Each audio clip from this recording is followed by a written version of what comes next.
नमस्कार। ओम शांति।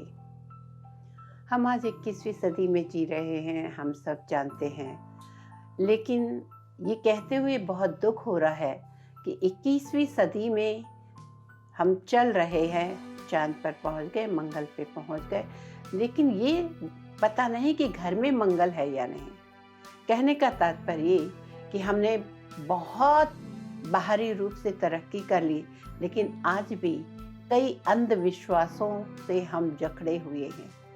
आज भी हम उन 19वीं, 18वीं या 17वीं सदी के उन बने बनाए हमारे पूछो कि ये कब से चल रहा है तो कहेंगे पता नहीं, कई जमाने से हमारे बड़े यही करते थे। ये जो एक मानसिकता हमारे देश में ज़्यादा देखी जाती है, ये बड़ी दुखदाई लगती है। आप पेपर उठा लो, आप टेलीविज़न देख लो। कल ही मैं देख रही थी, छत्तीसगढ़ में अंधविश्वास के कारण 2 लोगों की मौत हो गई, 3 लोग बेहोश हो गए। विदेशों में जाओ, हर घर में बिल्ली पाली जाती है, और जब मालिक जाने लगते हैं काम पे तो बिल्ली सामने से राइट लेफ्ट लेफ्ट राइट करती। ये उनका प्यार जताने का तरीका है। वो जब घर से जाते हैं और बहुत सकुशल लौट आते हैं, उनका कुछ नहीं होता। हम अगर घर से बाहर जाए और बिल्ली रास्ता काट ले तो कहते हैं अब अशुभ हो गया, पहले और किसी को जाने दो फिर हम जाएंगे।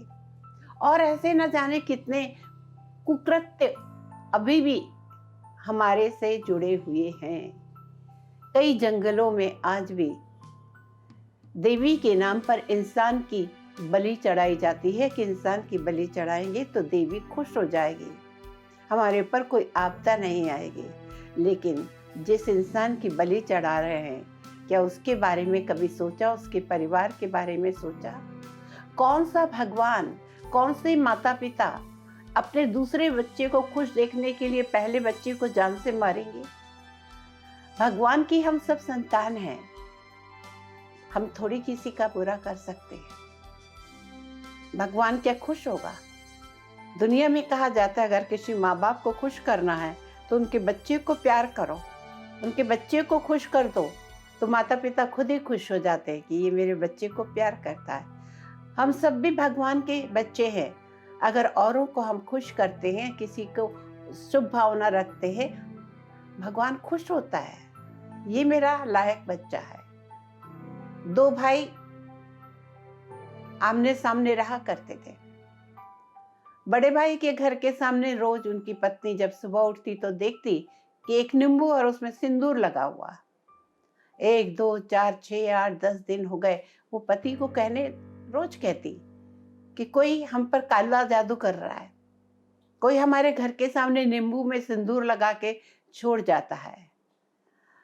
बड़ा भाई सुनता अनसुना कर देता, और कई बार तो शाम तक आते तो उसका निशान भी नहीं दिखता।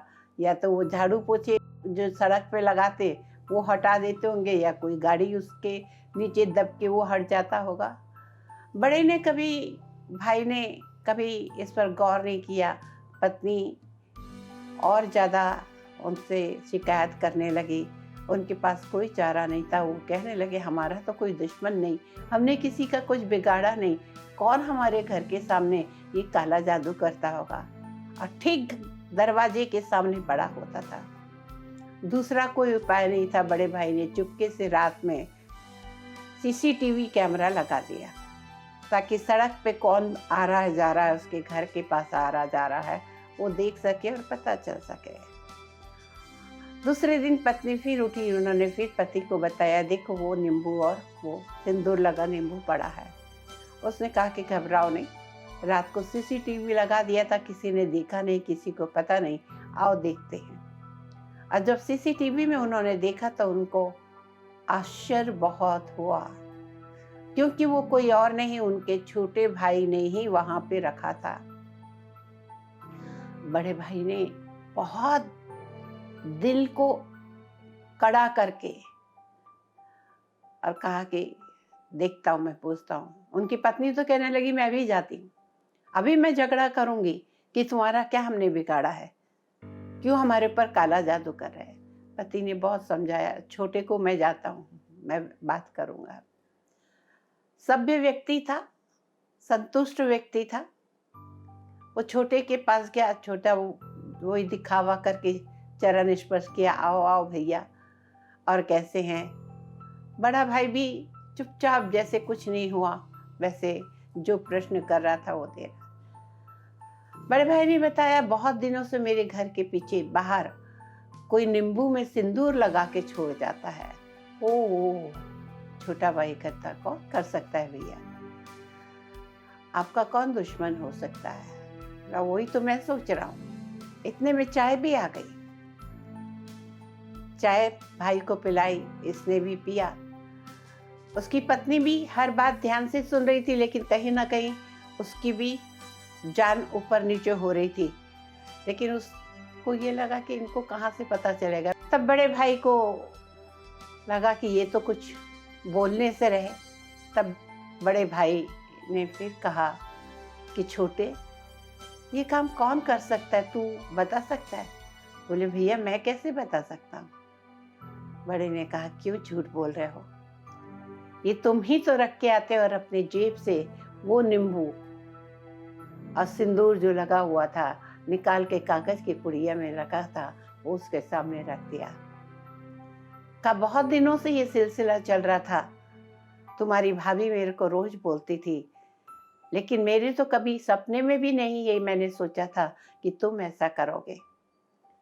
छोटी बहू तो अंदर चली गई, अब मेरा क्या हाल होगा। छोटा भाई सच पका गया। बोले, फोटो मैंने तुम्हारी देखी, चलो तुमको भी दिखा सकता हूँ सीसीटीवी में। उसने पैर पकड़ लिए, भैया मुझे माफ कर दो, मुझे माफ कर दो। बात यह है कि आपका धंधा बहुत अच्छा चल रहा है और काफी समय से मेरा धंधा बहुत धीमा चल रहा है। आप दिन दुगनी रात चौगनी तरक्की कर रहे हो और मेरे घर में दरिद्री आ रही है। तो किसी ने मुझे कहा कि 21 दिन तक ये नींबू और सिंदूर लगा के उनके घर के बाहर फेंक आओ। जिस दिन से वो तुम्हारा नींबू उठा लेंगे, उनकी जो शुभ पुण्य कर्म है वो तुम्हारे में आ जाएंगे और तुम्हारा जो अशुभ हो रहा है वो उनका होने लगेगा। तो मैंने सोचा कि देख लेते हैं, इसके लिए मैं ये कर रहा था। बड़े भाई ने कहा, भाई मेरे, तू मुझे कह देता, मन से आके दिल से कह देता कि भैया ऐसी ऐसी बात है, लाके मेरे हाथ में पकड़ा जाता, ले लेता। लेकिन ऐसे छुप के और ये करने से क्या फायदा। और ये नींबू और ये सिंदूर और ये लगाने से क्या कोई किसी का भाग्य छीन सकता है। भाग्य मेरा तुम्हारे को ट्रांसफर हो सकता है। मेरे भाई, हर व्यक्ति अपने कर्म के अनुसार फल फूल रहा है या कहीं पे चढ़ रहा है। इसमें तो अपने ही भाई को काला जादू कर रहा है और ये काला जादू अब तक तुम्हारे मन में भरा हुआ है कि ये करने से सही में किसी का कुछ बिगड़ जाएगा। कहा कि आज के बाद कभी भी कुछ चाहिए होगा, ये सब करने की जरूरत नहीं, आके सिर्फ मुझे कह देना, भैया ये करो। तू पहले ही दिन लाके मेरे हाथ में रख देता कि ये नींबू और ये सिंदूर भैया थोड़ी देर के लिए पकड़ लो, मैं ले लेता। और तब छोटा भाई बहुत रो के माफी मांगने लगा और बड़े भाई ने वो नींबू उठाया, अपने हाथ में लिया, कहा, लो, मैं देखो कागज से निकाल के अपने हाथ में ले लिया। आज से मेरे भाग्य तेरे नाम हो गया और तेरी जो भी